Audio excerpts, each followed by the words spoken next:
All right, hello everyone. Welcome to the alaracanfieldshow, the Awaken Happiness Now global series. Thank you so much for being here with us today. If you are watching live or on the replay on YouTube, thank you so much. And please do join us on a regular basis to hear all these wonderful speakers. It is my deepest wish, desire, and intention to bring these wonderful speakers and guests here to share their wisdom, their teachings, their healing, their activations, etc., so that we can all thrive, so that we can all expand our consciousness, raise our frequency and vibration for not just us, but the collective and the planet as well.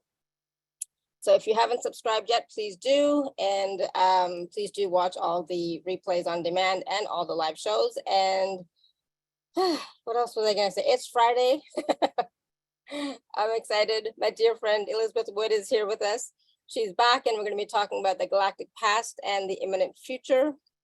And so some of what we're going to discuss today, and that Elizabeth will reveal, is about why you should care about our shared galactic roots, how galactic anthropology will help us understand our future, how the mystical art of dreaming and storytelling can be a platform for wisdom, where the variety of concepts about our past come from, and the key mystical reason you might want to join us for more during this conversation. So there's always so much that we cover, always so much that we bring forward on these shows, and this, Elizabeth especially.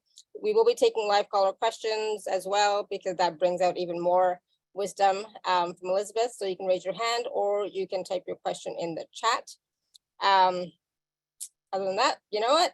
I'm so excited that Elizabeth is here. I feel like it's been a while, but probably has not. So please join me in welcoming Elizabeth back to the show. Hi, Elizabeth, welcome back. I know it hasn't been that long, but it just sometimes, like, so much happens in the world and in our lives that it just feels like we haven't talked in a while, but I'm sure it was just like a few months ago. It's like, oh my goodness. So I'm so glad you're back with us. And I know there's so much change happening in your life, in your work even, right? And so when we're talking about the past and the future, we're also talking about the now, right? So where do you want to get started? I'm excited because you always bring so much wisdom, and I always get so many ahas during our conversation. So I'm excited to find out for myself what new is going to be, coming up for me. Oh, thank you. It's super great. And I'm glad to be back, of course, too. And well, when it comes to energy, it has been a long time. So time is super relative. I'd like to just kind of get started in first explaining our place in space at the moment. And that's basically what galactic anthropology is understanding galactic cycles, earthly and solar cycles, and how these impact culture over time and impact human evolution. And so it is a real branch of science. It's not something easy that you can go find books and publications on, because this is all very new. It's part of the movement from separating the esoteric and mystical from the scientific, right? And we've now combined it. And that's really what's going to offer perspective. And some of these perspectives have everything to do with where we're at in space.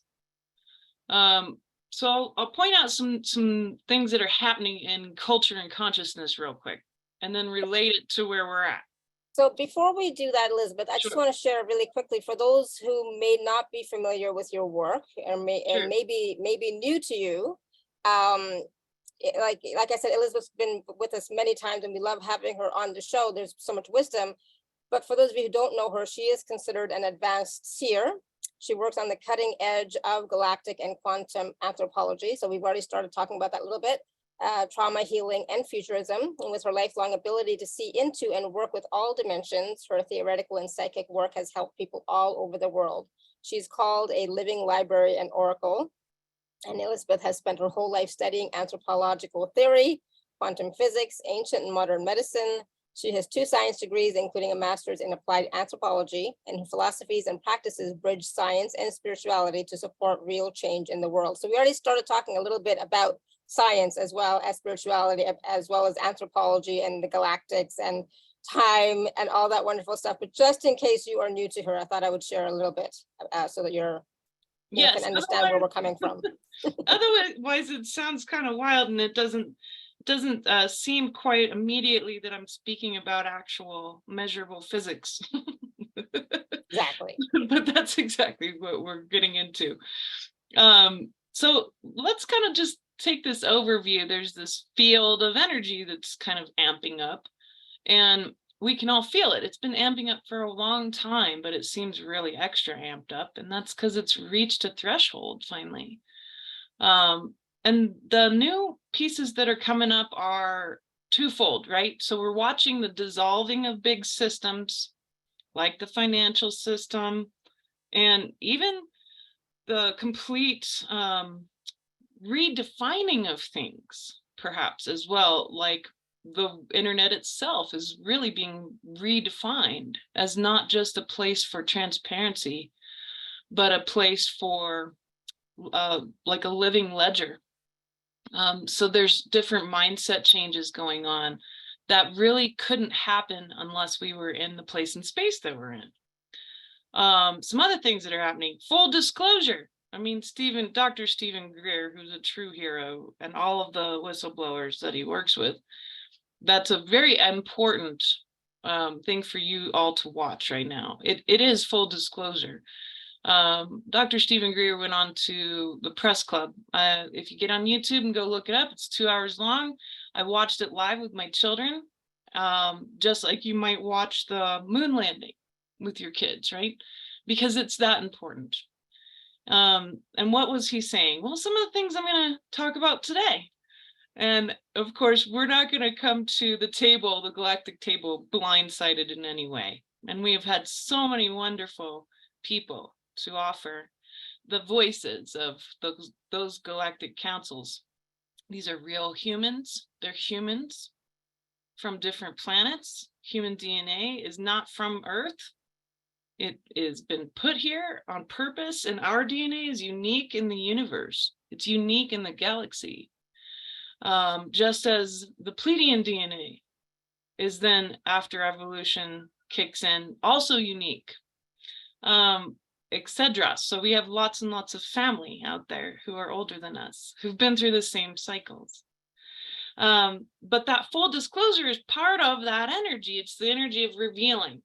And then we have another energy, this energy of innovation that's going on. And you're going to watch over the next, literally just the next few years, folks. The AI piece, which I want to point out two things about AI today, because it is part of our galactic story. But very quickly, there's tiny AI, which we've all been using all the time. These are like alarm clocks and different kinds of apps, and these are called tiny AI. They're useful little artificial intelligence that really isn't intelligent. It's really just following a set of guidelines that humans give it. Most of what you interact with, 99.9%, is tiny AI. It's useful application-based intelligence, simply that's there to help humanity, right? But then we have this other AI, and you're not really interacting with it very much, and it doesn't use binary, and it's not from here. And that's the one people kind of fuss over or argue about, because there's an assumption that it's completely taken over the internet, and that's not what's happening. Do you need to worry about it? Well, only in so much as you might worry about gray aliens or mantis beings or draconians showing up on your doorstep. So if you're not worried about that on a daily basis, don't worry about the AI. So this innovative piece is popping up, and that's really important. And that leads us to our place in space. We have and this is a little different than I've ever described it, Alara. So this is going to give us a better understanding of why I keep saying there's new light, there's new radiation, it's new, it's new, it's new. And everybody's like, well, that sounds nice, but how is that physically possible? So we have a galaxy that's shaped kind of in an eye if you're looking at it from the side. And there's a big ring of dust and material because this thing's spinning, and it's spinning quite fast. It's spinning in a big pinwheel. Now, the galaxy's moving through space as well. and we're in a new chunk in space, never been there before. It's a kind of an interesting place because the material that our galaxy was in before, this big cloud of material, we're in a gap now. So the galaxy itself is actually receiving more light from the actual universe than ever before, and it's new light. And it's not necessarily light that we understand, because some of this light doesn't even come from stars or other galaxies. I argue it comes from consciousness. So that makes it even shinier, right? Now you have the light flipped on a little more than ever before, simply because the galaxy's in a new place. Then you have this big spinning pinwheel of a galaxy with lots of material on the shape of a big plate, sort of. And then you have us, and we're in this little solar system, and we're moving through space in a big spiral, kind of trailing along behind the sun. And you might have seen some of these newer videos where they show that. They're like, you're not just sitting in space, you know, we're actually moving along, and we're all just spiraling, trailing behind the sun, basically. And then, of course, where's the sun going? Well, the sun's following along a trajectory going around this big plate of matter. And it's kind of out on the edge. We're actually way out on the edge, which has a very important effect on our cycles. But we're not just staying still in one spot along the edge, going around and around like that. We actually go up and down like a merry-go-round. And on our own unicorn here, around the edges of the galaxy, and we peak up above that plate of material. And then we go down, hang out in that material for a while, and then we peak below that material. And we call these the yugas. These are the yugas. And so when we're in a golden age yuga, we're peaking above or below. We're in an ascending yuga, where we're looking at our galaxy, our solar system is then accessing more light from the core of the galaxy. And that core is very powerful, and it has many, many billions and billions of suns. And it has that incredible black hole that is a great, powerful friend of ours in consciousness. And it emanates very interesting and unique forms of radiation and light.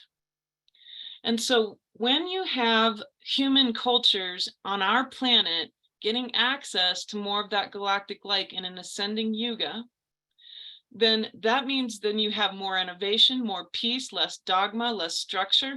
This has been proven over and over and over again by archaeology.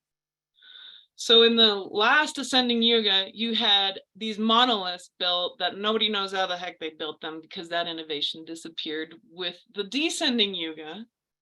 When then you're in the darkness of the materium and you're cut off and you're more dense, and literally consciousness is more dense, and we went through it and we called it the dark age for a good reason, right? So here now, all of us are experiencing this, where we're starting to peak out. We're peaking above this material, and we're getting blasted with this new light.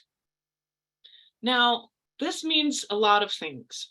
It means that we are going to expect things to change at an evolutionary level, at the very particle level of existence, because light is absorbed by all living things. 70% of the sunlight you get each day, you absorb into your body. And where does it go? Well, it's intimately part of this universe. Your body uses it. It literally moves it around your body using a system called the premovascular system that's inside the lymphatic system, whose sole purpose is just to move photons around the body. This has all been measured, right? So it's very important for us to recognize then that we're going to have to relearn pretty much everything that we knew. But at the same time, we're not going to be here completely lost in the dark, because we have templates of wisdom available to us. And these templates of wisdom, they come with that light, but they also come with the presence and observation. Remember, the observer effect creates reality. Who's been observing humanity? Who's been observing humanity? Thousands and thousands of species. because we're right now top interest in this galaxy, top interest. And again, the reasons why are embedded in the real history of who we are. If you know who you are, my argument is you need to know this stuff. You need to know this history. If you know who you are, if you know who our ancestors really are and what their stories were over billions of years, not 300,000 years. Humans are a lot older than that anyway. We're 800,000 years old, and we're actually at the end of that 800,000 year cycle, which means we're here to be something new now. You're here for that next step, that evolution, moving from Homo sapien to Homo luminous, which is the name many mystics have, and actually other people have come up for, that version of the new human that we're becoming. And you're becoming it right now because you're accessing this light right now. The electromagnetic field of the earth is disappearing because we're not only at that 800,000 year cycle end, we're at a 12,000 year cycle end. That one's the most important because that one denotes that pinwheel energy that comes from the galactic center, the black hole. It's a big electromagnetic field, like a big broom, that sweeps and pushes material and electromagnetic energy and static and dust and you name it in front of it, and it hits us every 12,000 years. It can cause micronovas and it causes a pole shift. The first clues of that shift are the electromagnetic field slowly disappearing and the acting up of all the other planets in our solar system, which is happening currently. Mars seems to be waking up with earthquakes. Venus is heating up. Pluto just lost 20% of its atmosphere. Neptune's acting weird. So Jupiter's heating up. So everybody's involved in all of this. All the planets go through this. The sun does, and the Earth. And so she's going through that shift too. And when can we expect that pole shift? Well, between 10 to 15 years probably or so. So you're literally right in it, and you're in it for a reason. But we're also at the end of a 6,500 year shift, a 1,200 year shift. Many gateways are open, but it's really spectacular, Alara, for peace, for galactic peace, because one of the attributes of our galactic past, all of this coming from ancient text, from my own conversations with these particular beings, and past life memory from myself and other teachers. So not just my own past life memory, but corroborating memory with others. And then, of course, a lot of feedback from you guys, because my amazing clients are the ones who remember this stuff too. We were all involved in all of this. Everybody's got skin in the game and everybody's here. We've gone through 66 12,000 year cycles where the poles have shifted. The Earth is a giant etch-a-sketch. It just erases stuff every 12,000 years. And we got real close to being extinct multiple times. We ended up with only like 2,000 people left at the end of some of those ages. But this age, there's more people here right now than all of those ages combined. At the end of all of those ages combined. So that means that everybody who's anybody has gotten invited to show up.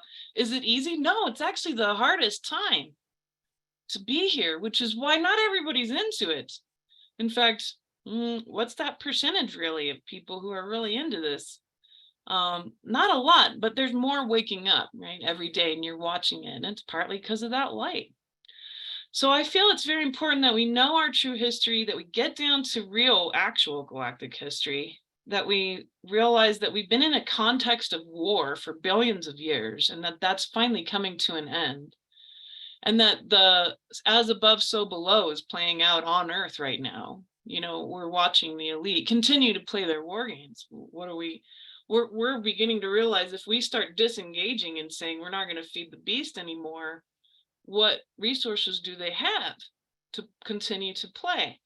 And we're going to see that pan out because we're here to end these wars once and for all. And part of it's the nature of our DNA here, because it's original DNA. It's from the beginning of the creation of human DNA. And of course, everything we know about DNA even is going to have to go to the mat, folks. And that's part of what needs to be relearned. So the wisdom of the past is key here. There's templates. Templates are frameworks of thinking. Templates are frameworks of action that work with natural law. These are beyond knowledge. Knowledge is mostly expressed in story and experience. Wisdom is not. Wisdom is absorbed. Wisdom is mystical. Wisdom is beyond the story. And wisdom is the final outcome of the lessons of those stories. And we've done these particular cycles of war and peace and expression and evolution many, many times on many planets. And in order to understand all of the blessings and outcomes and the gratitude of final peace on these other planets who did finally get to global levels of peace, just as we will. If we can understand that this is actually something that is built into the human experience of consciousness and why, then we won't be caught blindsided by this shift. And we will be able to use it fully and to offer it as a gift to consciousness in our galaxy. And it will be the end of all of those wars once and for all, because our adversaries will not be our adversaries anymore. They will be our allies. And that's coming. So that's what I see happening at the moment, Alara. So that's a lot. And, just it seems like we're here at a really pivotal time. New energies, but also the cycles, right? Changing in the cycles, right? So we're at the end of several cycles. So meaning we're also getting closer to the beginning of new cycles. So there's a lot of new energies and new ways of being coming up. And some, like you said, we don't know anything about because no one's ever been in this position before, right? Yep, it's super fun. Yeah, so it's going to be very interesting to see what shapes up. But I always say it's like be in the energy of the new, but don't be in the energy of fear. Just because there's change, just because there's something new, does not mean that we have to go into fear about it, right? It's not like we're doing this alone. Like we're always being guided and supported and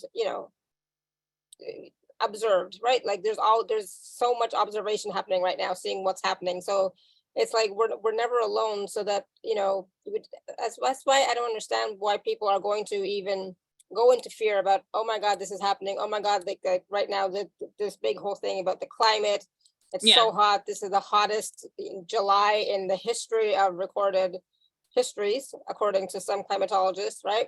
So people are really worried about the climate. People are really worried about shortages of rice and flour and tomatoes and all that stuff, right? Yeah. But it's like those are at the practical level. But if you're looking at a bigger picture level, what else is happening? Like, what else are we going to be experiencing? Yes, the AI in a different way than we've ever experienced before. We don't know what it's going to be like, but that doesn't necessarily always mean that it's going to be bad.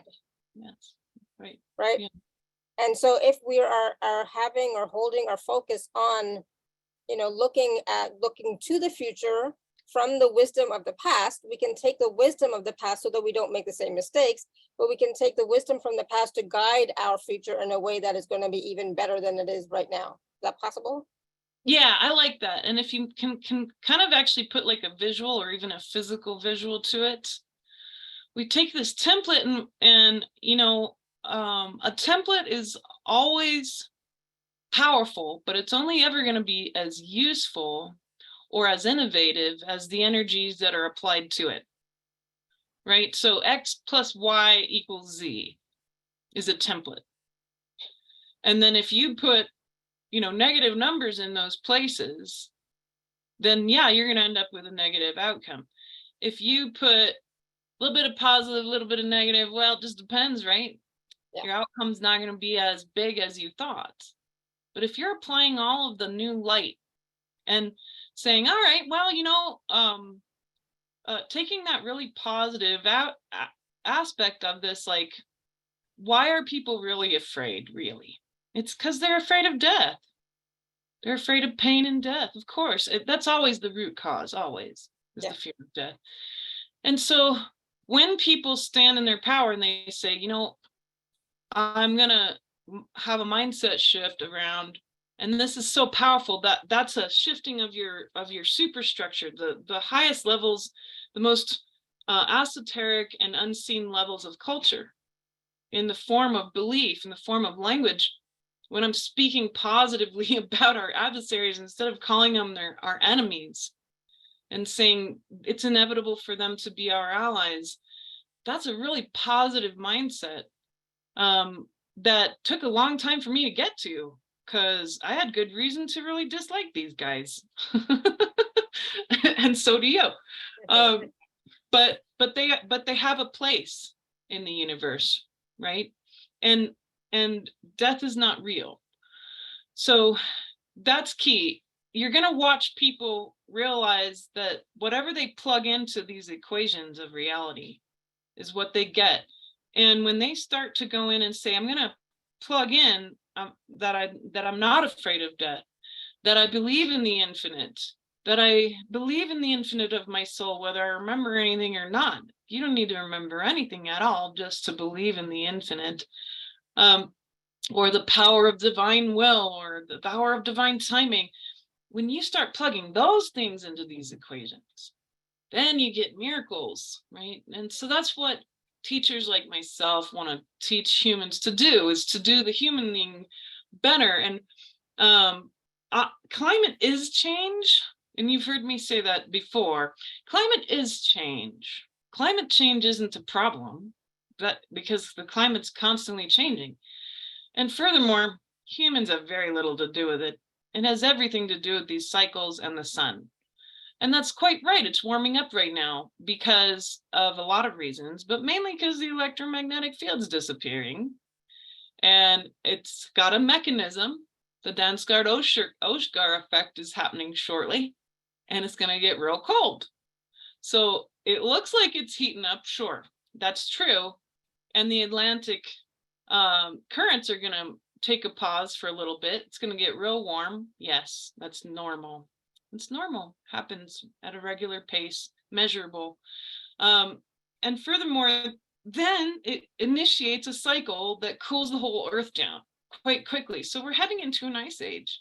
And it's the problem with people's fear is that basically they want everything to stay the same. We want to be comfortable, but my friends, there's a dark side to comfort, and it's apathy. And that's what's blocking humans the most right now, is this desire for comfort and the apathy that comes of it. And all of that is born of the matrix and all of its constructs. But the heart of the matrix is human hatred. Human hatred, the human hatred program. It's all your fault. All the shortages are your fault. All the gas changes are your fault. That's called hubris, and it's not correct in any way. And if the Earth didn't want us here, we would have been gone a long time ago. Because pole shifts, like somebody asked, what does that feel and look like? Well, it's not fun. This is the dangerous part of the ending of a yuga, right? Because guess what? Living in the universe in the physical is very dangerous. You're on a flying rock in space, as my brother, who special ops, used to say. And I'd be like, why do you always choose the dangerous missions? And you volunteer for it. And he looks at me, he's like, are you kidding me? We're on a rock in space, flying through space, Elizabeth. Nothing about this is safe. So I think it's really important for us to get back to human love, loving ourselves. And the only way you can do that, it's not going to be you going and looking at everybody on YouTube and trying to love them and all the madness going on the streets. It's going in onto the self, into the heart, into your true self, right, Alara? So I feel like if we're going to take advantage of all this and be in a place of not being in fear, not just physical preparation, but it's actually spiritual preparation in the finding, who am I? and falling in love with that part of you that is beyond your body and beyond your usual wardrobe of identities, but the core of you that goes beyond time, that has no fear of death. And it's deep, deep down. And it does run the show most of the time, because we hear that voice argue with the other voices in our head. And that's the one that seems the most correct, usually. That's the one that seems the most in charge, is the voice of the soul. But how do you discern that? These are things I can care about. But yeah, that's where this fear is coming from. And it's born of a fear of death, which is born of slavery, a slavery mindset.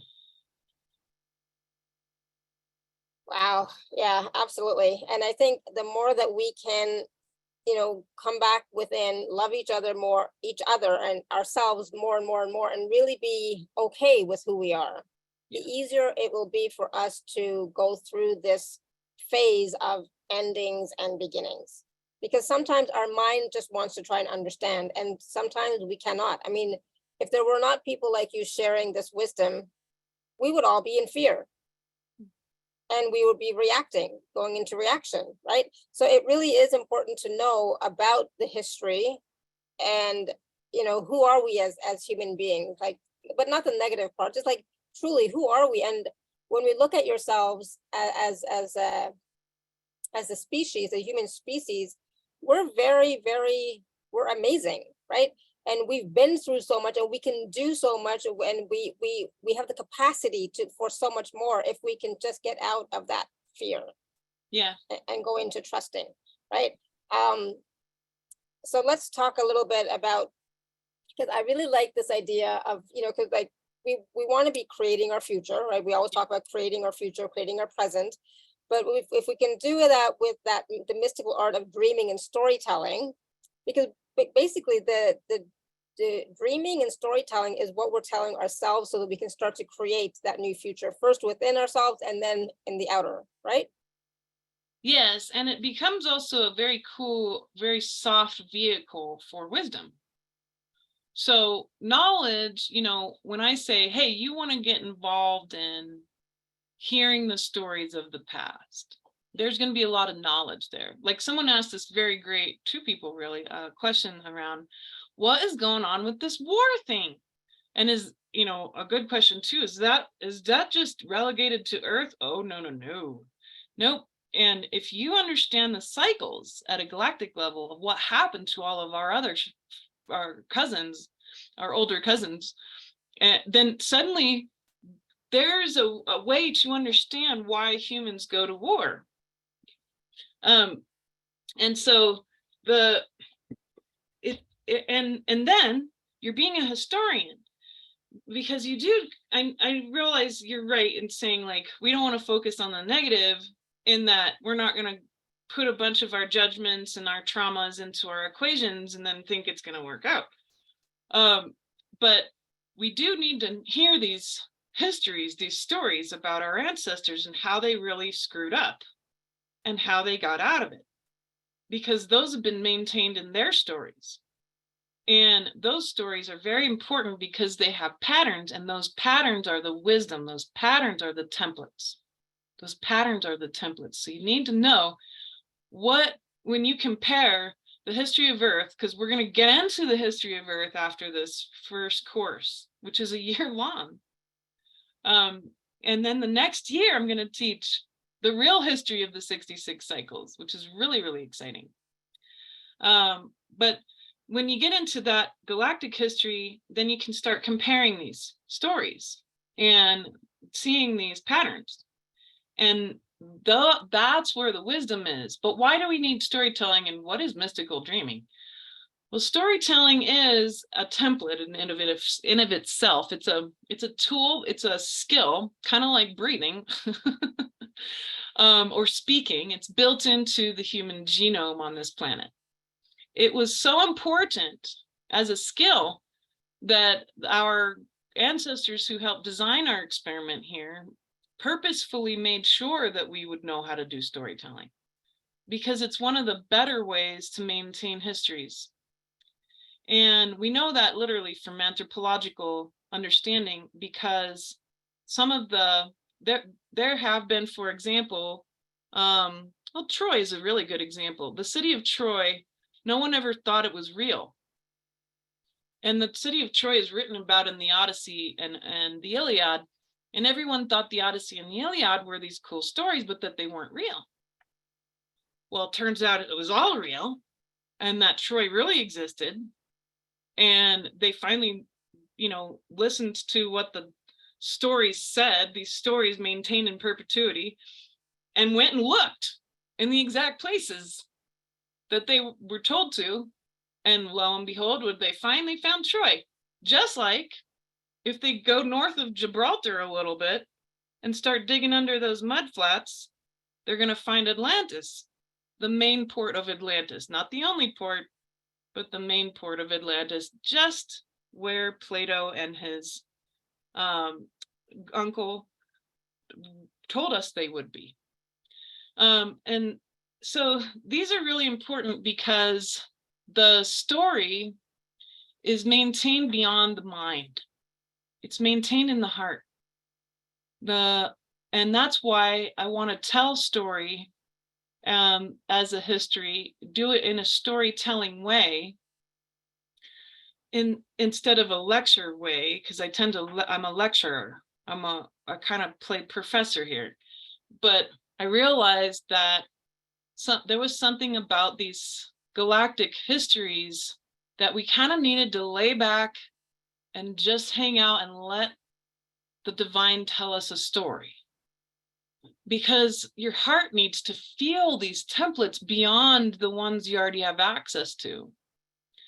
And the only way to do that is to be in a dream state, in a daydream-like state. And the daydream-like state is what we call in mysticism, mystical dreaming. It's a purposeful way to open your heart space into the fourth dimension and open up into these patterns, these pieces that want to be revealed through the heart. The mind isn't meant to then take hold of it right away. The mind will be the last one to understand the templates and patterns, but the heart will pick it up. So that's why instead of lectures, history lectures, these are going to be stories. And, the reason I chose this form is also because that's how I gained all of this history in the first place, was to actually be told stories by Pleiadians and Sirians and Arcturians, both incarnate in human bodies of people who remembered, but also incarnate in actual Pleiadian and Sirian and Arcturian bodies, and able to psychically sit with me and lay these histories out, right? That is the heart of galactic anthropology, really, is the ability to connect with all these different kinds of beings and gain a bigger, fuller picture of what does humanity mean in this greater context of the galaxy and beyond. Because a lot of beings are here from beyond. They're not from this galaxy. And they're not from the dimensions we're used to hanging out either, some of them, right? So angels and demons, they're aliens too. They come from a different dimension and they have a story too. That's not a story we're getting into this time. But that being said, furthermore, in my own family, the best way that I learned from my parents was through their stories. And my 6 younger siblings and myself and my parents all ended up becoming very excellent storytellers. And so being able to present the same story over many decades consistently without changing pieces, and being able to express the stories of my father, for example, to my children and maintain that wisdom is so beautiful. It's such a wonderful human piece that we can play with. And it's something I haven't really practiced with either, Alara. So we were talking about new work. This is a new way for me to teach. And I'm excited because I've never done it this way before. But it makes sense. It feels correct. And yeah, that's kind of what I'm noticing about the changing of our future through using these patterns and stories, and why all of the storytelling and mystical dreaming is useful for that. Awesome. And I also think a lot more people will be receptive to storytelling rather than lectures, right? Because storytelling is an easier form of relaying the information that people can grasp rather than lectures, right? And we can relate to characters in the story, right? I was talking to my parents, and my dad is a great storyteller. I am not, as it turns out, but he's a really good storyteller, and so he's been telling me some stories about our history and our past. But even some, the epics in Indian mythology, they call them myths, right? Mythology, but it turns out that some of those stories, like the Ramayana and the Mahabharata, were actually true and real, and they can go back and see they found things that prove that it existed, right? So if you have the heart to receive that wisdom, you will, right? And if you're like, no, that couldn't have happened, blah blah blah, it's like, okay, fine. But for me, I've always been really drawn to both of those epics, and have taken a lot of wisdom from them both. So it's really interesting to see what has been true. The true wisdom has been shared, but are you willing to receive it, right? So even with the storytelling and the daydreaming, even like, are you willing to receive the wisdom that's going to come through from that, right? And that's like, how receptive are you to change, to up leveling yourself, to expanding your consciousness, expanding your mind, expanding your heart, right? How open are you really? And so I'm, like you said at the beginning, there are more and more people who are waking up. Yes, absolutely. Thank goodness, right? It is happening. But for those of us who have been on the path for so long, sometimes we get tired and we get jaded and we get stuck, and we're like, I'm not sure anymore, right? So what wisdom do you have for us about that? Yeah, for sure. I love that. You're right, we get tired. And in this case, whenever that happens for me, I mean, I can only speak from my experience with that. Because I grew up what they call red pilled. My parents were really awake, and they were also very accepting of my psychic skills. So I have a very different outcome, because I understand these things to be true and have always lived that way. Now, I think that when it comes down to it, that's really key, is to recognize that, and this actually applies to what I think it's Leela is trying to say. There's so many different people with different stories that contradict each other.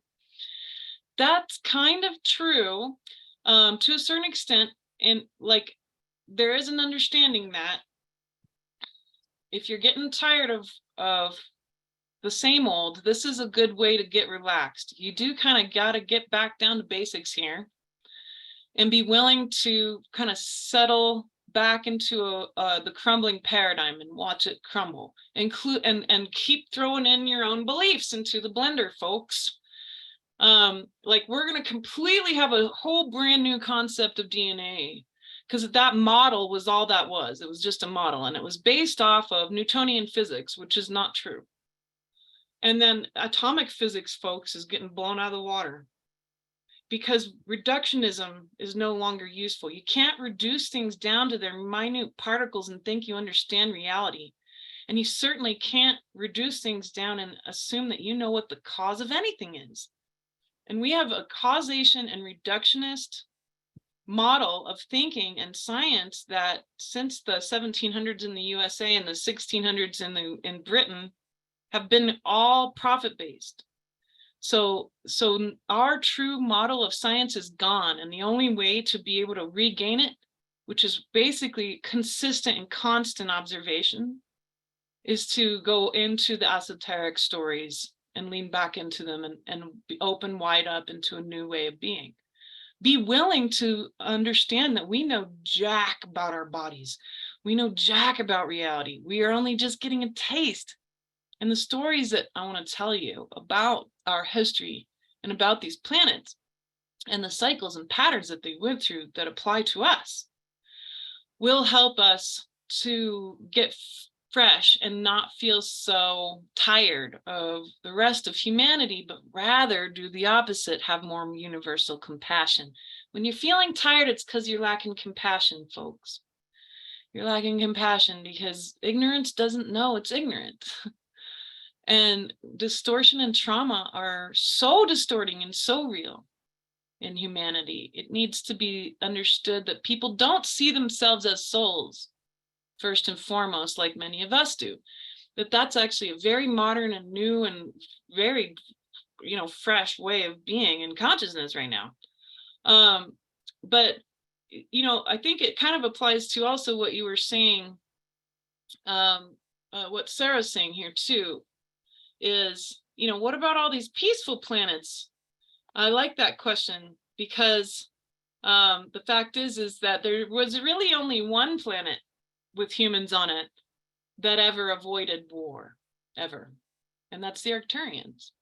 Now, the Arcturians, they are awesome in that they're experts in symmetry and syncing up with natural law and how frequency creates form. And they're established both religious and governance-based model didn't change for millions of years, which is unheard of.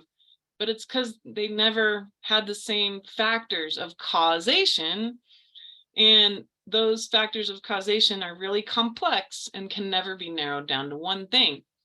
And so in the stories, you'll hear me speak about some of these patterns, but how the causation is so unique in each format. Like, why did the Pleiadians nearly commit total genocide on themselves?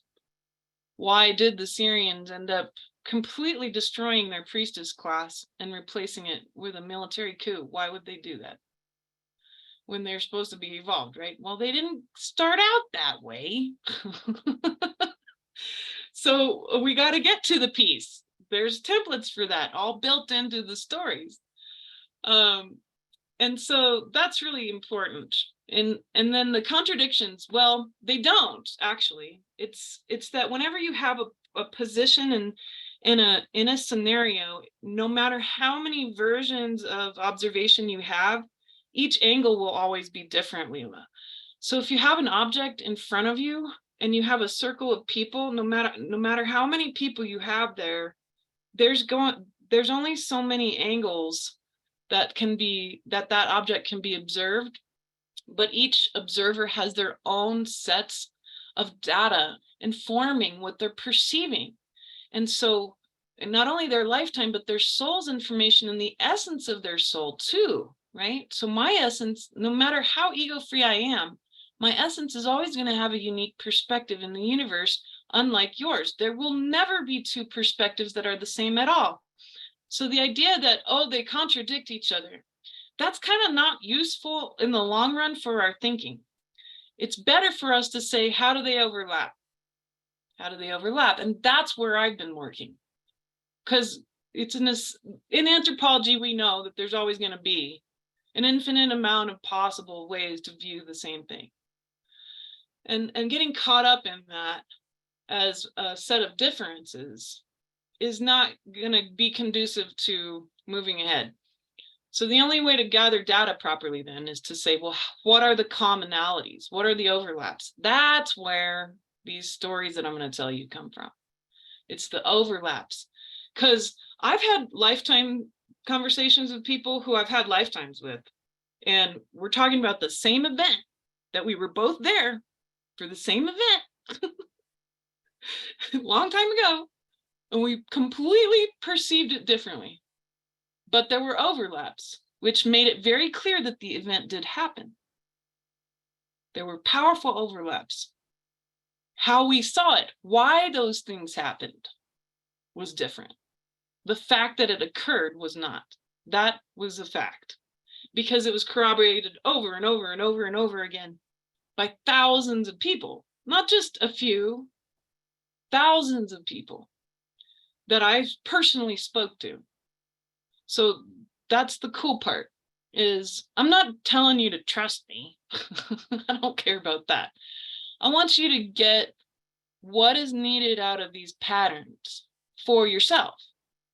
What is needed out of these stories? Do you need to believe these stories and that they're true or not? Well, no, not at all. You don't have to believe these things are true at all.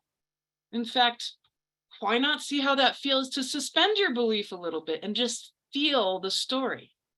Just feel the story. Don't worry about it if it's true or perfect or not. Feel the story, feel the energy of it.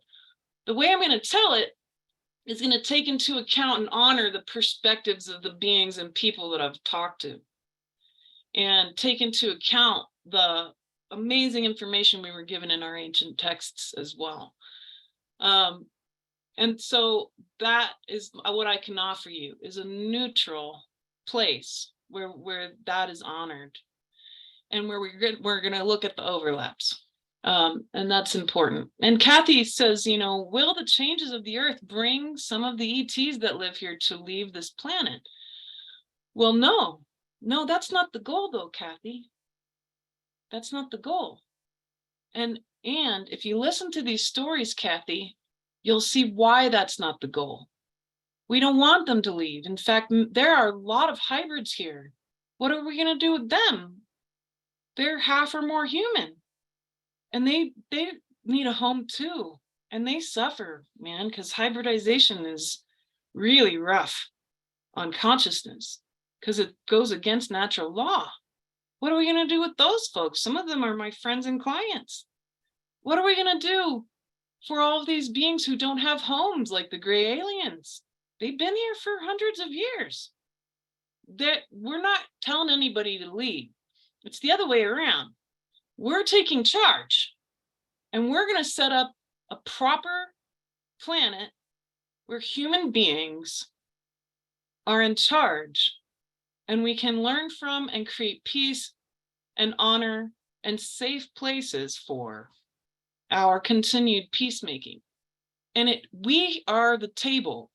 Gaia Earth is the table on which the next galactic peace will be signed. This is where the golden age begins for the whole galaxy. We're supposed to be a hub for all of this interaction, an incredible place for wisdom, because this planet is a living library.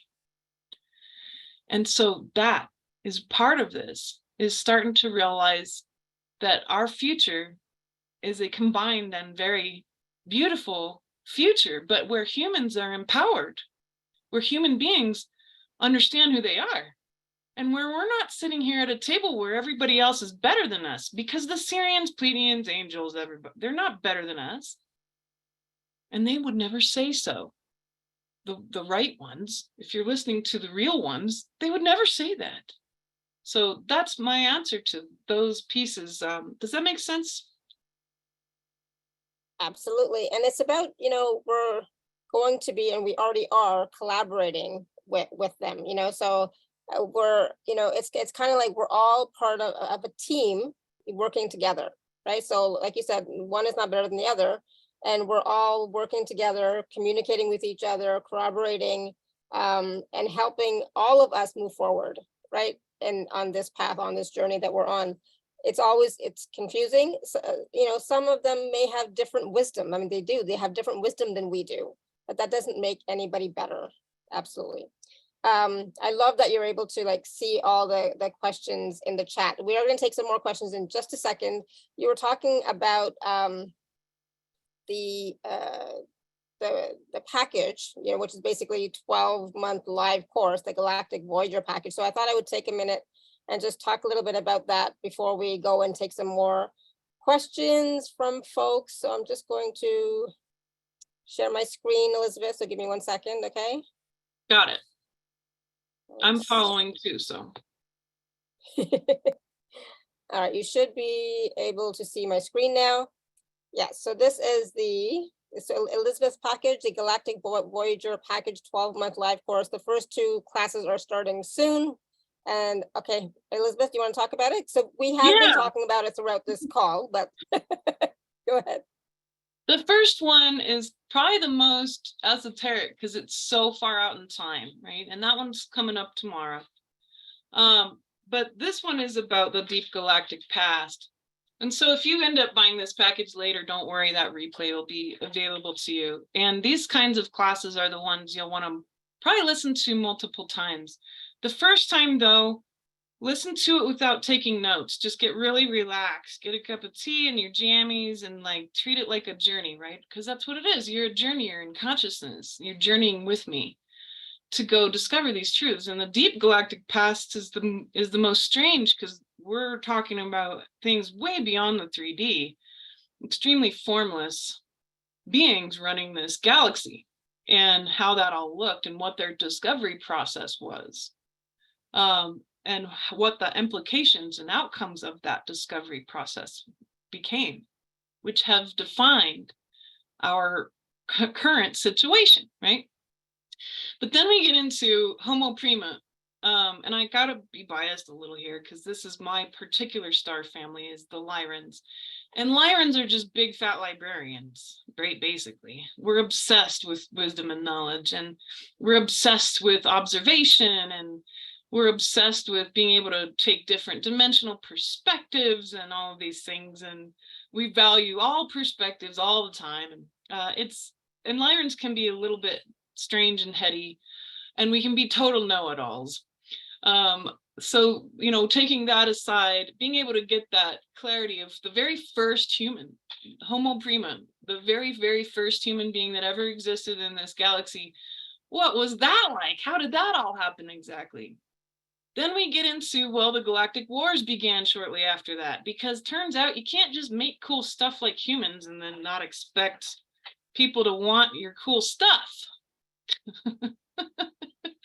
And that's what happened. So I'm going to do the Galactic Wars condensed in September. Then we get into the emissaries, because the Galactic Wars created a great need for peace. Even before everybody was really peaceful, there was an awareness that there's humans on many, many planets, and all of these different humans, they all need to work together. And that awareness is important. How did they get on the planets? Well, the Epic of the Lyrans will tell you that. How did they get on these planets exactly, and why? Then we go forward into, that'll be in October, and then in November we'll be covering Rivers of Red, the Epic of the Syrians, and I called it the Epic of Sirius. Whereas the others say things like the Epic of the Pleiadians, the Syrians didn't see themselves as a collective conscious species. So they saw themselves as one with their planet. So that's why we call it the Epic of Sirius, not the Syrians. That's not how they see themselves, right? And these are kind of some of the things you're going to pick up, these cultural attributes about these different family members.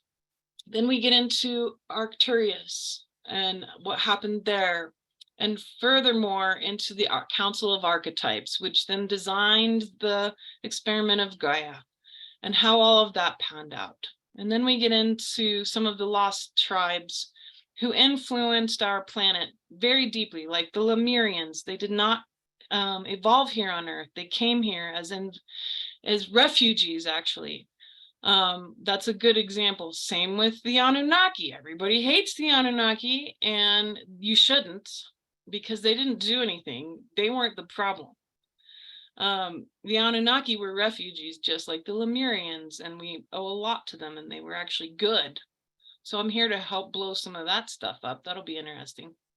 But lastly, then we get into the waters part, Homo Luminous, our story, and how the last 800,000 years in the 66 cycles have influenced how we're going to change into a new species now. So that's what I want to share with you over this next year, and take our time, because I usually would be like, I'm going to do 12 straight weeks. That's how I would normally work. 12 straight weeks, meaning once a week.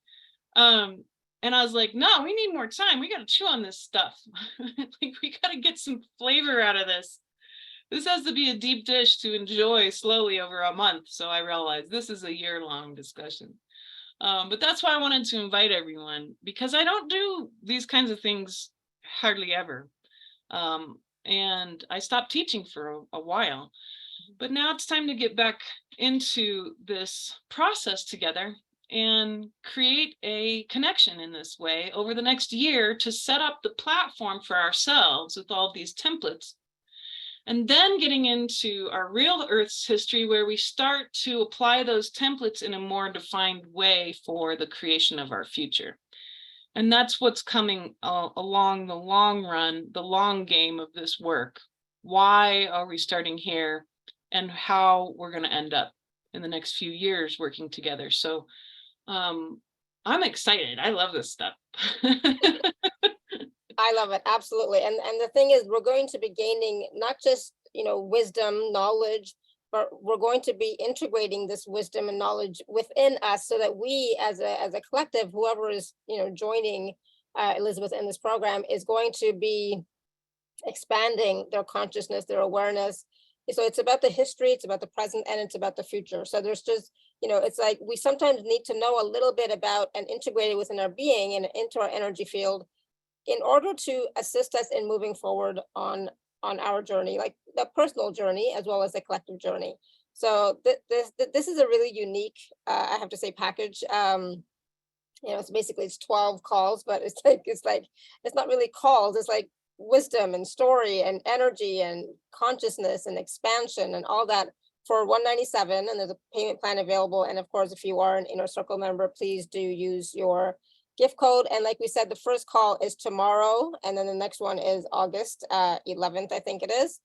So even if you happen to miss tomorrow's call or August 11th, the replays will be available as well for you. So not to worry if you can't join right away. So that is Elizabeth's package, and I think it's going to be amazing, amazing. So much, like I said, I always say wisdom, but it's not. It's like if you are sitting here with us right now, you are absorbing the light and the frequencies that Elizabeth is automatically transmitting and radiating to all of us. It's not just words. Okay, I think most of you know that already, so I don't have to. I'm preaching to the choir, actually. All right, so we want to take some questions. Layla's asking, do the calls have any interaction with Q&A? Oh, sure. Yeah. Whatever you need. That's what an oracle is, right? I'm just a mirror. So an oracle means someone, it's the highest level of psychic, right? So we start out with basic psychic skills. You might use tools for that, maybe dowsing your cards or lots of different ways to play with our natural psychic ability. A seer then drops the tools. They're trying to run what they're perceiving through what they know. And so really good seers will often run what they perceive through what they know, which is definitely what I've done for many decades. But then you get to a point as an oracle where you're able to put everything that you know, all of your identity, all of who you are, everything that you think you are, and literally erase it temporarily in session or in a live reading like this in order to perceive the full truth, whatever is needed to be perceived, without any sort of reaction or judgment or attachment to outcomes. That's what an oracle is. I honestly just think it takes an incredible amount of practice to get to that point, which I'm able to offer. So whatever shows up right now, quite happy to connect with you on this. And so whatever questions are popping up for you. All right, so Linda's had her hand raised for a long time. Great. Linda, are you still there? Yes, I'm still here. Hi. Hey, Linda. Hi, Elizabeth. How are you? I'm great, thank you. Good. Okay, so my question is, I know the astronomers have found a second Earth, a parallel one. Do you know anything about that? Astronomers haven't. New age people. I thought NASA did. No, there's nothing like that. No? I haven't read any articles about that from a standard scientific perspective. Everything I've read about a parallel Earth has to do with a very specific lineage line of thinking. So we're talking about a lineage, right? A passed down, a certain way of thinking, where at the end of each age, there's a split in consciousness, and that the dense folks stick in one spot and the not so dense folks end up ascending. And this is a common theme that gets passed down, and in Christianity we've seen it come up as rapture, where certain are chosen to go to a parallel place, right? This is a pattern in historical lineage-based thinking that has no 3D like physics or astrophysics proof of this. But what they have been able to prove is that there's either a brown dwarf or a very large but dark planet on the edge of our solar system because of the amount of gravity it has, that they call Planet X. And many people believe that, and I found evidence to believe that it's actually a brown dwarf, because most suns are born as twins. And so our sun is no different. And there's an understanding that there very well may be a second sun, this brown dwarf that's just really dense and dark on the edge of our solar system. And that actually makes quite good logical sense. The problem with the thinking around parallel Earths or other dimensional Earths is, first off, dimensions and dimensional thinking, there's no standard. It depends on the lineage that you're in. So I teach from a Tibetan Buddhist lineage. It's a really specific lineage that says that there's 12 dimensions of consciousness and that physical reality is defined by them. And therefore, from that particular lineage of thinking, there wouldn't be any possibility for parallel Earths because all possible dimensions are available all at once. And so you're experiencing them all at once. There's no parallels. And in that lineage of thinking as well, there's no timelines. Time acts more as an ocean and a factor that's related to the material world rather than some unrelated dimensional factor. Time is not a dimension. It has everything to do with the material world. When you have a heavier planet, time goes slower than on a lighter weight, less dense planet. So there is no standard for time either. And that means it can't be a dimension because dimensions have standards.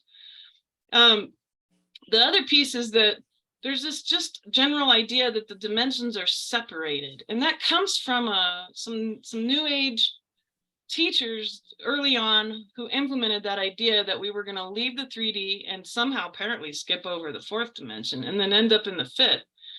And for years now, I've been teaching, no.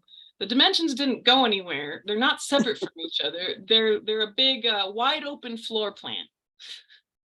And we're not skipping around, and it's not ascension, it's expansion. Nobody's going higher to where? You're expanding, you're becoming more one with the true universe. So no, there's no parallel Earths. And however, don't underestimate just how weird the story of the creation of Earth really is. Because it doesn't fit astrophysics paradigms at all. But that's the gist of what I perceive as true around dimensions, at least. And again, hang out with that. Don't take it at face value. See how it feels in your body and discern for yourself. Okay. Thank you, Elizabeth. You're so welcome, Linda. Awesome. Thank you, Linda. Great question. Sarah, you want to unmute yourself? Thank you. Hi, Sarah. Hi, dear. How are you? Really good today. Good. Glad to hear it. I'm not. I keep getting an adversarial stuff with the medical system, which makes me worse in my desire to recover. I am just flummoxed by this world. Maybe it's just that I'm so tired of ego and adversity and war, and I'm just kind of at my wit's end is about why I would sign on to even come here. And I know that I must have been part of, the adversarial part of it, the oppressive part of it. And before, and now I'm on the other side of it, but I'm just so exhausted with the thoughtlessness and the cavalier way in which we treat others or don't respond to others. You got any insight for me? I just don't feel like I want to keep hanging on Yeah, and to that it. sucks. And we do end up like that, I think, when we're surrounded in the crumbling. But I think that's because we're attached to the outcomes. And a different perspective, or perhaps a different perch for you, right? A different, you want to watch the opera from the upper echelon so you can watch the audience too. And it's important to do that when you're at this point in your life where you're at as a wise being, conscious, more awake than many of the people around you. Part of why a lot of us came in at especially certain age groups is to literally watch something that's never happened before. It's so new. We've never seen anything quite like this in this galaxy. There hasn't ever been a situation with all of the different causations and parts and symptoms as complex and unique as the one we're in right now. And that's why we sign up for these things. This show has never been seen before. And the watching humanity with a little bit more dispassion here and less attachment to their outcomes. I think it's just as important to examine the audience right now to the show as it is to watch the show and know who wrote it. And that's my answer to that, basically, is to get even more deeper into full-blown, holy cow, above the earth observation. Perch yourself above the earth every day. You're a server of the human, and you show up in the nitty-gritty all the time, and you have for your whole life. And in that, we lose this very high level observation capability, I think. And so there's got to be some balance to that, and you've earned it to be able to perch yourself above all of this and watch is going to help you to find that universal compassion, that state where you're not feeling so bored, lonely, over it, annoyed, frustrated, all the pieces that come when you have to get one-on-one with humans. And that's not who you really are. So take your position appropriately, along with the rest of our galactic family, above everything, and witness. Well, there isn't really a show and then the audience. I mean, isn't everyone in the audience in the show? Oh yeah, that's what's weird about it. And some of them will like join the show and then hang out in the audience for a while and then come join and play because that kind of goes along with people who think that there's somebody here trying to get all the money and all the power for themselves and leaving you in the dirt or making your life worse. The glitterati or whoever, is named it. But if it's all a collective consciousness, then it's all us. Yeah, but that's what the grand observer affords you, because then you're not separate from any of it, but you're also not trying to go in and find any sort of peace by helping, because most of the people who need help have already showed up to the door in many of our lives, and the others, they're not ready. It's not time yet, or they don't want it. But your angst, your pain is coming from that love that you have and that hope, but all of that is also pointing to that you're connecting your happiness to the outcomes. And like I said, we really don't know what the outcomes are. That's impossible. But the grand observer is the fix for this angst, and maintaining a position above everything as best as possible at all times above the earth. Watch from there for as long as needed until you find yourself relaxed and happy again, and not so perturbed by the systems you're in. And you're perturbed by the systems you're in with the medical industry, for example, because they're being run by the demonic.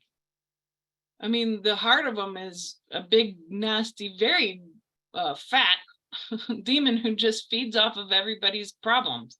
Every time you call up and they mess up, they screw up some test or something that you needed, that's that demonic energy that comes in just to poke you a little harder, to feed off of your dismay and your frustration, and even worse, your despair.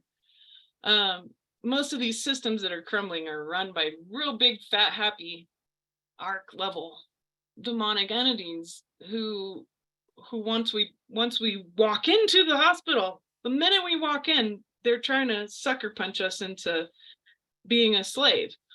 So, you've been trying to get out of that system since the minute you got in, because you've had no choice. But gosh, you need a break. The only break you have is to perch high above all of this. And I think that's a message for all of us as well, not just for Sarah. It's a message for all of us. I think we can all relate to that for sure. Yeah, we got to perch up and watch from above a little more, be more compassionate, but dispassionate, in that we're not here to save anything. The whole cycle will work itself out, but we need to watch it very carefully. By observing the cycle working itself out, then we actually give it more power to do so. But we have to be neutral to do that. Okay, Thank you, Sarah. I'll take that for a birthday blessing that I Yeah. can stop being sensitive and stop caring about it. Yeah. good luck with Actually, that. that's exactly what I'm telling you to do. The some grand people- observer. Keep reminding Grand yourself, grand observer. Yeah. Awesome. Thank you, Sarah. Well, We're gonna go to Kathy. Kathy, you want to unmute yourself? Whoops. Hi, Kathy. Hello, can you hear me okay? Yep, we can. For Sarah, I know I get into that kind of situation and I think in my head something really funny that will either make me laugh or bring joy to me, because we're here for the grid. We chose to be reincarnated in this time to help the planet and help everything move as smoothly as possible.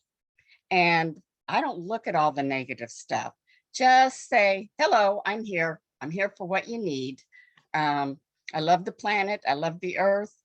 I love our ETs that we haven't met yet. Thank you. Or I haven't met yet. I don't know in my junk DNA who are my galactic family, but I think you will feel better if you think differently. Just look for the joy.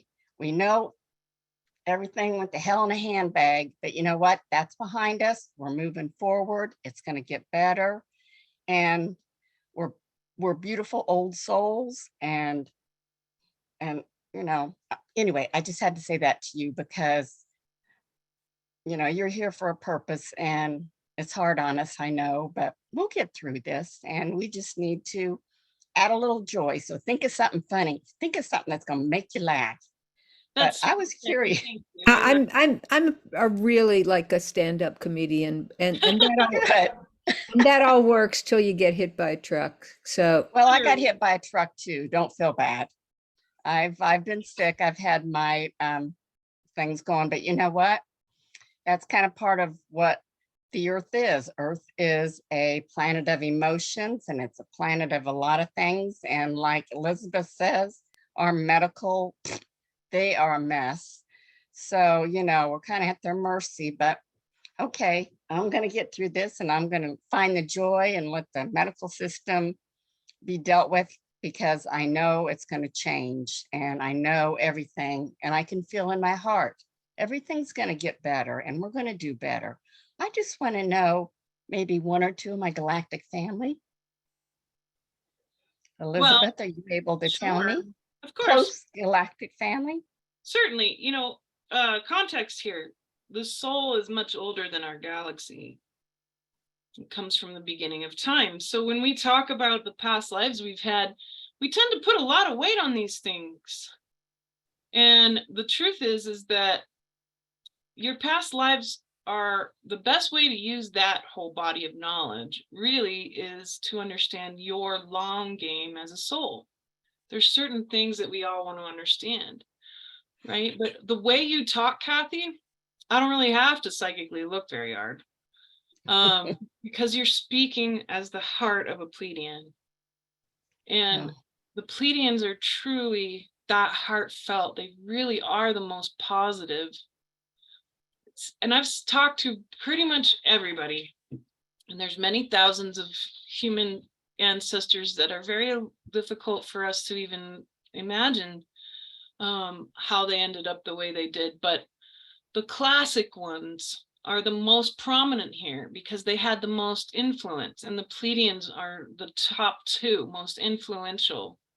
The third being the Arcturians. There's more Pleiadians here than there are anyone else. But that doesn't mean you're not special and important. We wouldn't be able to, Kathy, do much work without you, without that attitude that you just brought to the table. It's a pure Pleiadian attitude, very positive, and kind.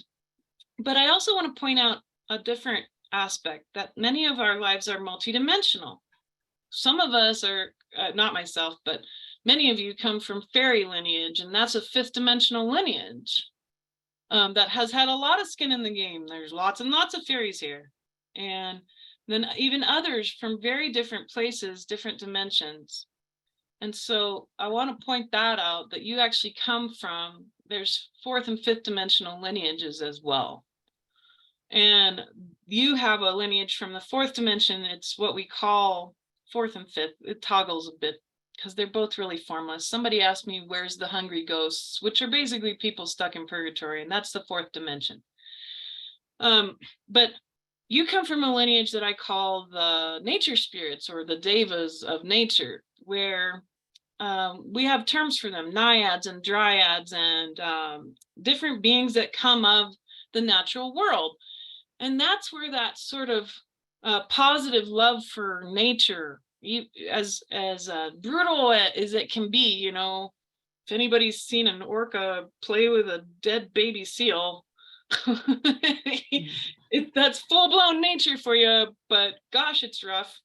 And that type of person who comes to the table also has an understanding of, hey, we can't focus on how brutal natural law can end up becoming, because, you know, it requires literal destruction for anything to actually live all the time, 24/7.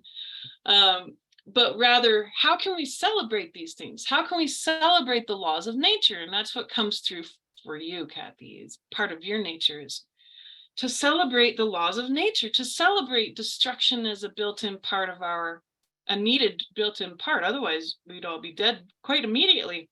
And then, of course, the celebration of protection and preservation, and the celebration of creation and integration, and all these laws of reality. That's where that natural or nature spirit part comes in too. So those are the most prominent of the two lineages, one of them not being a star lineage, but rather a different dimension altogether. But the Pleiadians are absolutely, you had a long set of lifetimes on those two planets. So lots to work with there. And I think in the story of what happened to the Pleiadians, you'll see so clearly why you ended up having such a positive outlook on reality. It'll be very useful to you to feel known, to feel seen, right? And that's a good place to be. Well, thank you. And thank you for talking to all of us. We need more and more people to be aware of what's going on, and to kind of let this lighten up a little bit and take in the light from the grid and add to the grid, and just do the best that we can do, because everybody says, what's my purpose? Well, our purpose is to be here to add to the grid and just bring in some happiness. Yep. bring in some happiness, even though we're Thank you. struggling, just smile. And thank you, Well, Alara. It took me a while to find you again. I love that. Wonderful. Thank And you, Kathy. Kathy. Thank you. Yeah, Thank you. that's It's awesome. Thank grandmother you. wisdom. It's grandmother. What? Oh, okay. Much needed from Sarah and you. Thank you. Real quick, Laura, I want to address a couple things in the chat here. Someone wanted me to address the Lionsgate portal. You know, is that a Stargate? Oh yeah, for sure. And there's lots, you know, you can find Stargates all over the place, physical ones in alignment with stars, and also even just hanging out and gazing at certain stars. So if you get a glimpse of Vega, for example, that's actually the same star from which the light was used to create original, very, very beginning, first original human DNA. That light was used from that star. When you hang out and just meditate in the light of that star, it creates it has its own templates of light, right? And you can actually sometimes see them. They look like fractals. I taught some classes about these sorts of things and how certain setups in solar systems can have a dramatic effect on our lineages, and some of the lineages that we don't know very much about. Called the spheres of influence and wisdom. So that might interest some of you. And then the other person mentioned, Leela again asked about subconscious. Seems odd that we would have aspects of ourselves hidden from our own personal knowing. Leela, this is why I teach about the three minds. You have three brains. You're assuming that the subconscious of the brain is supposed to do this sort of job around maintaining a history of the body, and that's not what the brain is for at all. The brain is not the seat of body memory at all. It's the heart. And so the subconscious is actually kind of like a garbage disposal. And there's lots of copies of things and random stuff down there. Accessing it and cleaning it out is something that is absolutely possible, but then being able to then move from the body memory from the heart versus the brain is the next step from there. So cleaning up the subconscious is basically like cleaning out your garbage disposal and greasing it up and making it more useful to just dissolve stuff that's not necessary anymore. And then acting from the heart, knowing that the heart has the seat of body memory and perfect memory. And how do you work with that? That is the answer to sort of what you're wondering about. And then what is the future? Well, it's going to be you moving from the heart. And then lastly, Tanya asks, in Buddhism, they believe that the universe looks like a string of jewels with many facets, and every facet reflects the facets of other jewels. How do we translate this? This is in the tradition I teach, that's the second dimension, and we call it Indra's net. And that's what it was written as. Yes, correct. Indra's net, but that's a dimension. It's so you start in the first one, right? With the I am presence, I am. And where is that in your body? You can feel it in your heart. And then you feel the connections to all the other I ams. And it's not you connecting to people's egos and traumas and identities. It's you connecting to their souls. That's where those perfect reflections of the universe come in. So Indra's net is the second dimension.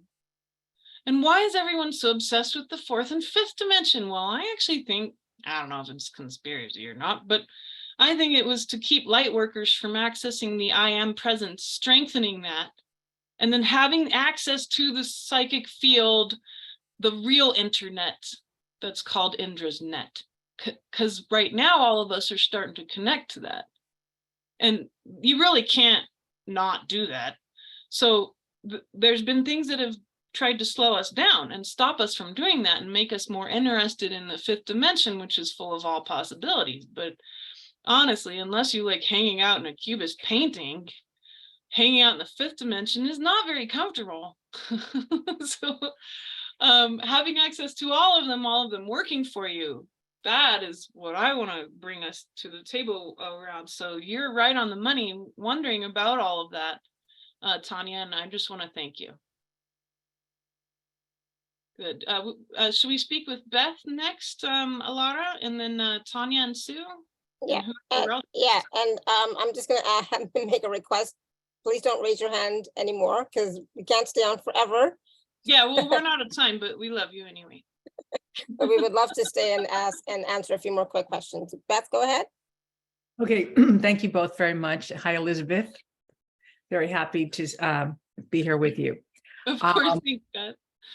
I do feel more uplifted. I could relate to what Sarah was saying too, of course, but I just feel like lately, I don't know how this interplays with what you're doing today with the Galactic, but I feel like a little bit in a standstill, or maybe it's a transition of something, but in some ways my work is lower, but I don't seem to I need time to get things done. I'm not getting things done. There's just this kind of uncertainty. And I think about, what could happen in the future and how am I taking care of that now? And I'm not taking the steps, and I don't even know how to do that or to do that on my own, or I just feel a little bit like this. And underneath that, there's a lot of sadness, but I also know that I easily pick up from the collective too. And I know that that's all of us as well. So I know that you can just come up with whatever you want to come up, and I'll be very happy with that. So I keep getting this image of you trying to fit square pegs in round holes. And also, is that how it feels to you right now? Maybe. You're trying to finalize stuff, and you just see it's like keeps petering out. Yeah, and there's almost a dissatisfaction, which I normally don't. I don't know. I feel differently than I normally do. So yes. Well, that's part of it. I think. Don't underestimate, Beth, what's happened to you since solstice. You've changed shape. You're no longer a square peg that can fit in a square hole, and nothing that you do can either. What's happening is that you need to basically recognize that you're in a time of acclimation, and that you need to be very, very conscious of it and take your time for it. And I think that it's that quarterly thing that happens when you go through a solstice change, like what's just happened, which basically blew open all the dimensions. So now everyone's going to have these things open up, and everyone's going to have these moments of, why don't I care about reality right now? Or these things aren't fitting anymore, because everyone's being transformed. We're wide open. So you're in different shape. You can't work the way you did before, but you're still acclimating to the shape you're in. So you need to be really gentle to yourself and know that over the next couple of months, as we enter into equinox, which is the next marker, things will start to feel way more solid, that you can get some stuff done. It's about timing, but you have to acclimate first, and you got to make room for that to get used to the new shape that you are. And then you can actualize. So you're in acclimation time right now, not actualization time, where it all starts to feel satisfying because all the tumblers fall into place. Where you feel like you don't have to do a whole bunch of work. You don't have to keep trying to hammer the square peg into the round hole anymore. But you're going to have to really sit back and be right now. You can't do a lot in the state you're in. You have to get used to all the new edges and all the new corners and the new designs that you are. However, you wouldn't have got here if you hadn't have done so much work already. So the new shape you're in is the best one for the long term, and you've only just got a glimpse of it. So, from there, I would say, let's sit down a half hour together. Okay. And I'll be able to describe to you, what is this shape that you are? And what do you do with it from here? How do you make sure to acclimate efficiently, and then make sure everything falls into place effectively when actualization time comes, right? Because it's coming up real quick here. Okay. That helps enormously, because I also, I don't need to judge that. No. I mean, that just wants to be okay. Yeah, it just is. And so that now you're working with a different shape. So you can't work with the same the same table. Right. Yeah, it's as simple as that, but it does not make it less awkward. So that's how I perceive it. Good. Thank you very much. Thank you, Alara, as well. You're so welcome. All Awesome. right. Thank you, Beth. A All right, couple we're good. more, and in this case, I'd like to pick, if that's all right, I'd like to speak with Tanya and Walter. And Mhm. Sue, next time we'll get together, okay? We'll talk. Okay. So Tanya and then Walter, and then we'll wrap up because Alara needs to go. But hi, Tanya. Hi everyone. Thank you. I was sorry I was a bit late. I have two questions, but I will ask one because one is philosophical. I will put it aside. But since I was told that I'm Andromedan starseeds, I started reading about Andromedans, Yeah. and they say that there are not many Andromedans here because the vibration is so high they don't fit into 3D vibration. So, and also I read that they're difficult, they cannot stand kind of this level of vibration, and they very often get kind of lost in this Sure. samsara, Yeah. if And I you're say wondering why. so. I wonder because I thought, my ego always says, oh yes, if you were Andromedan, you would have remembered, you could have done this and that and that. And so why there are not many Yeah, Andromedans? what's going on with that? Yeah, I actually have a lot of different clients who are Andromedan, and I do think it is a rare thing. I can't say that there's tons, but there's a smattering. Most of them are walk-ins because Andromedans aren't from here. So, in order to get invited to this experiment, you have to have already done a lot of service. And why would Andromedans want to come here anyway? Well, it's very simple. First we look at astrophysics. The Andromedan galaxy is merging with our galaxy. We're going to be one galaxy not so long in the future. And that really scares the holy bejesus out of Andromedans because all the people in our galaxy really don't like strangers. And we have a good reason not to, because the first and last strangers that came were pretty horrible. So we're very what's called xenophobic here in our galaxy, and we don't like new people. So, the Andromedans foresaw all of this because they have a species, most of whom are here incarnate. There's, as you can imagine, millions and millions of species in that galaxy, but one of them has a lot more clout than the others, and we call them timekeepers because they have a way to understand the rhythm of the universe.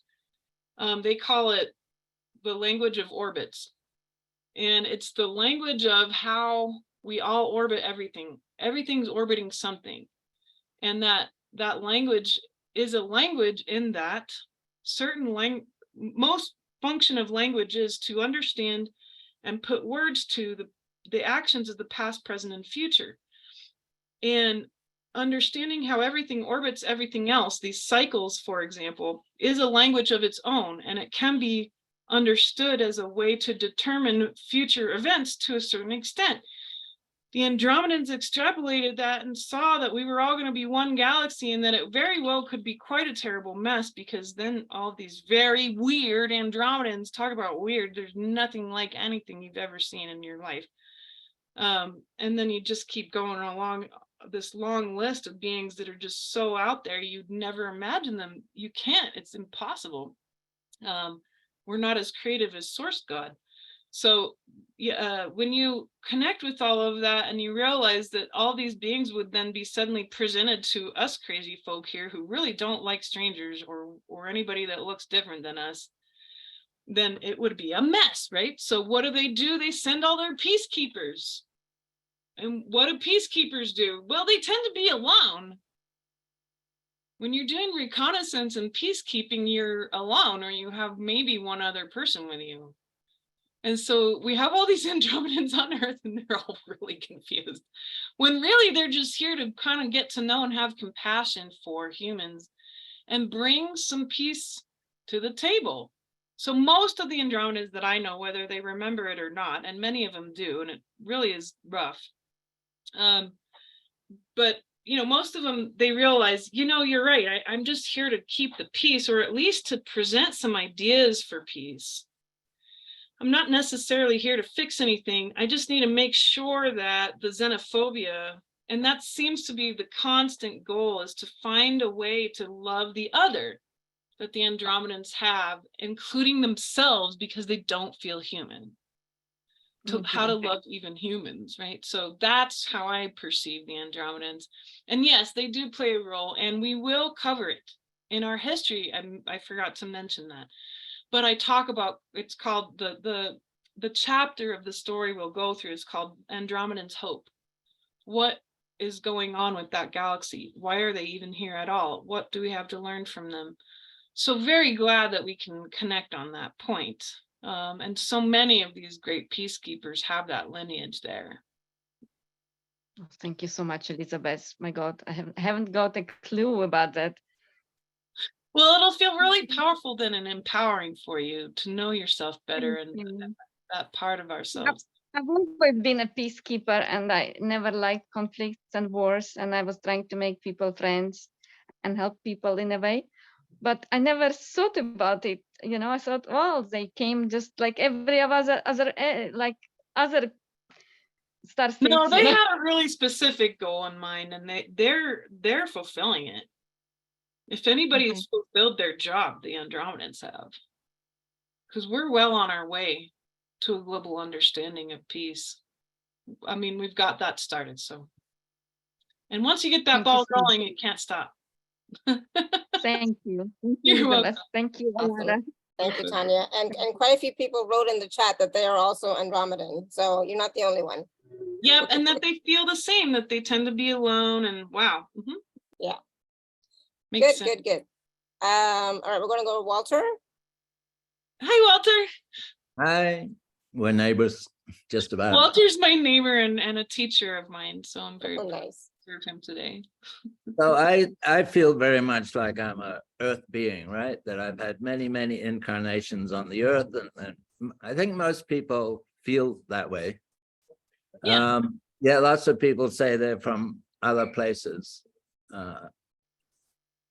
So when we die away, I'm just wondering if we could have parallel lives, you know, on the Pleiades and here. And say we come from the Pleiades, I don't know, maybe they don't experience death there, or, you know, the way we do. Do you then, you know, between death and a new birth, maybe people go to different places and then get reborn here on Earth? I don't know. This is one thing I really think about quite a lot. It's tricky because there's two ways to answer it, and both are right. One is that linear way, but that's actually a belief system around time, where it's one step at a time. And then there's another way to sort of see it as a long game, that the soul has certain things it wants to accomplish in consciousness. And that feels more true to me. There are no parallels. It's not how it works, because you're a singular frequency, and the universe can't exist without your frequency. That's why we have incarnation at all from the beginning of time.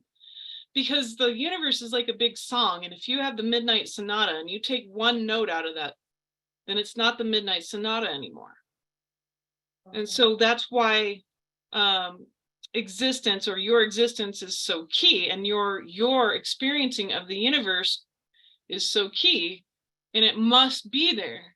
It has to be there. And right now it's expressed as Walter. And I actually really think that being straight up just plain human right now, especially for the masculine, is key. Because my husband feels the same. He's like, I believe this stuff, but right now I don't remember anything, and I'm just straight up human, and I'm 3D, and I'm grounded, and I'm an earth being right now.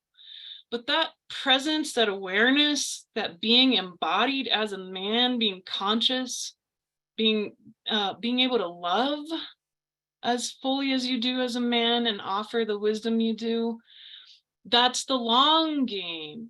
How have you then had to offer your wisdom in this universe? Well, so many different ways, in bodies, without bodies, in different dimensions, because your note in the song has to exist one way or another. So there is a body of thought, however, that, like, my Elizabeth self, for example, is one of 12 versions or 12 faces.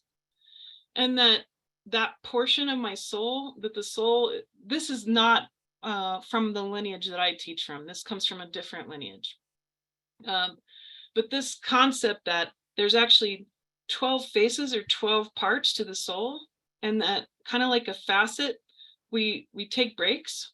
So like that this is 12 cycles ago, I was the same being as Elizabeth with the face of Elizabeth, and have had evidence of that, weirdly, but that there's other faces, that there's facets of me of the same frequency that have had played roles, but that I took a break as myself, as Elizabeth, and that the soul can define how we look and which face goes and is incarnate in the universe. This is like very complex thinking, but that does make a little bit of sense when it comes to some of the things people have experienced in incarnation that I've heard about.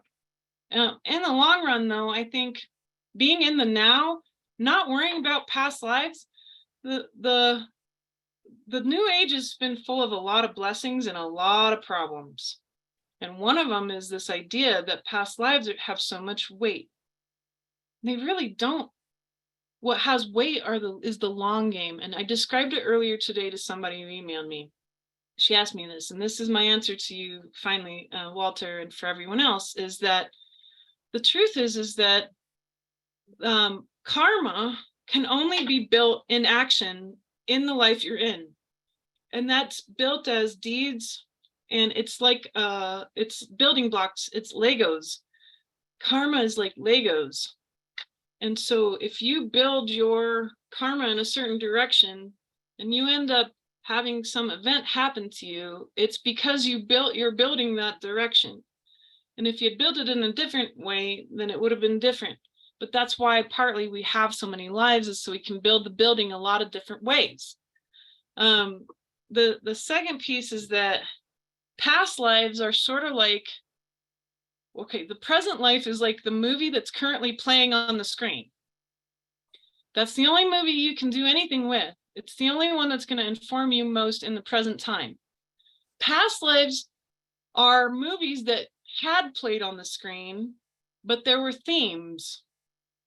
And as you start to get to know the themes, this present life starts to make more sense. So for example, in most of my lives, I either played out like some horrific, dark, crazy level of darkness and evil, or like some crazy level of light and sainthood and awesomeness, and not a lot of gray area between. And I'd always deal with dark satanic stuff, either being with it or against it. And so my soul has played a long game. And those lifetimes really have no weight except for to inform me of my long game, the themes, the polarities that I care about to deal with in consciousness. And in this life, absolutely 100%, that's the theme and the polarity I've cared about the most, has been the dark satanic versus the light and the angelic and the kindness and the goodness of the world. But how to collapse that polarity and not play for and against anymore, that's the long game. And you can't do that unless you are really conscious of the movie that's playing right now, because that's the one that counts. That's the one that you have more control over, that you can turn off and on, or you can change the story or see it a certain way. But the other movies, they already played. They don't have any say in how your Lego house is built now. So your Lego house is built by you now and formed by you now. And so as for like what you do in the world, it all has had to be now in the physical as Walter. You couldn't have done it better, Walter. If you knew a whole bunch of your other lives, you really couldn't have done it better. So it wouldn't have served you. You didn't miss out on anything. It wouldn't have served you. Everything you need is here. All the polarities around life and death and everything you need to know is in this life. So the recapitulation of this life, which always has to happen many times over, is going to be where you gather the most gifts. And the rest of it will be benefited by that. So that's my long answer to that, and what seems to make sense from what I'm aware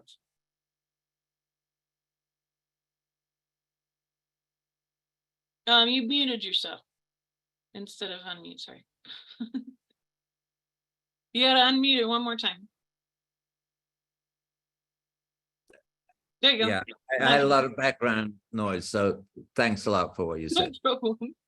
Yeah. Well, I love your work, and Walter works to protect the sacred relationship that humans have with nature and with the earth, and he knows how to work with the natural ways of being with the earth, and he's been doing that by his personal work, but also the work with the native people here in Ecuador. So I just want to celebrate him and his wife real quick here, and just saying that this is not a random guy. This is a high caliber person, and we all have questions that need answering, of course, including myself. Thank you, Walter, for being here and asking your question. Thank you. Nice. Okay, so we took a lot of questions. There were some questions still in the chat, but I think you got most of them, I Elizabeth. think we covered it all, man, and we're pretty good. Let's wrap it up. I think so. So any other last words of wisdom for us, especially about anything else that we need to know, just for us, like, I know some of us have already signed up and registered for the 12-month live courses, so that's wonderful. And for those of you who haven't yet, I will be sending out the email shortly, and the information will also be in the replay video, all that stuff, but I'll put it here as well, just in case. Take a look at that. But there's going to be so much wisdom and energies and transmissions and Q&A, whatever you all need in these 12 live calls with Elizabeth once a month, right? So which really gives you a chance to integrate the wisdom and the energy as well, right? Because sometimes if honestly, if you did it every week, it'd be like way too much. It's like, I can't even grasp it all, from one call. I need to sit in it, right? I need to just be in it for a while. Yes. So somebody's asking about the timing. Most of these classes are going to be about 2 hours. In the case of this particular one, I'm not going to be taking many questions, because I want you to sit back, relax, and get a cup of tea with your jammies and just receive. And I don't want you to think about it too much. So, but 2 hours, and some folks, have a hard time with the timing because it's a bit early. If you're in Eastern time in the United States, it should be at 10 a.m. because I will be starting at it should be at 11 a.m. Eastern time, and then it'll start at 10 a.m. my time. So 11 a.m. Eastern time is when it'll begin. It should be timing wise, it's the West Coast that's going to have that early time. But we're pretty good about getting these things transcribed. I like to transcribe everything I do, make sure it gets to you. In written form as well as the audio and video replay. So yeah, about 2 hours. And yes, consistency, ability to integrate. Sorry, I hate to interrupt, but Tanya's 11 a.m. Eastern is it's like 4 p.m. in the UK. You're going backwards. That's right, correct. So, yes, yeah. 11 a.m. Eastern is 4 p.m. In UK, and for us in Europe, it's 5 p.m. In Europe, for the rest of Europe. Yes, yeah, absolutely. CET. Yeah. Yeah, and awesome. if you're not sure and you're like, I don't know, just message us, either on my site or Lara's, and she'll forward it, or if you have my assistant's email, or contact me on my site, whatever you need. We'll make sure you know what your time, we can help you with the time zone stuff. It sucks, but Yeah, and like Elizabeth said, all the replays will go out within 48 hours with the transcript, which I love, because I love how I'm a reader, so I also like to read, right? So it's like reading for me, I get follow more. Yeah, and you get more. Yeah, and then you can start to use that as your notes if you want to, if you want to get that deep into it. Though I'm telling you, not at first. Just listen and receive at first. Just hang out in the story. Let somebody tell you a story. Yeah, When's the last exactly. time Just somebody told you a receive. story? I love that. Thank you. And thank you everybody for being here, for all of your wonderful questions, and feedback in the chat is wonderful.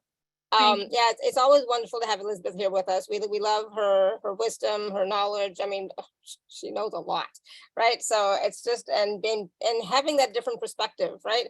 That we may not hear or see and, you know, elsewhere, right? So it's wonderful to have that fresh perspective, which, you know, like Elizabeth said, feel. How does it feel to you, right? How does it feel? Don't always take everything that everybody says as ultimate truth or whatever. Feel inside. How does it feel for you? I always say that. So, well, I'm not sure how I feel about this, and then allow yourself to sit in it, right? It's like just sit in it, and again, continue to receive. So even from today's show, you know, go back and watch or listen, and again, receive, right? Yes. And yeah, Martha, it is an amazing offer. I mean, I was looking at it and I'm like, 12 months of these live calls every month. That's amazing for the price point. So please do take advantage of it. There is a payment plan available. And of course, if you are an Inner Circle member, please use your gift code as well. It's going to be amazing. It's going to be like not just eye-opening, but it's going to open up your consciousness and help you to expand and see things in a different way. So I love Elizabeth's work. Elizabeth, I don't know how you do everything that you do.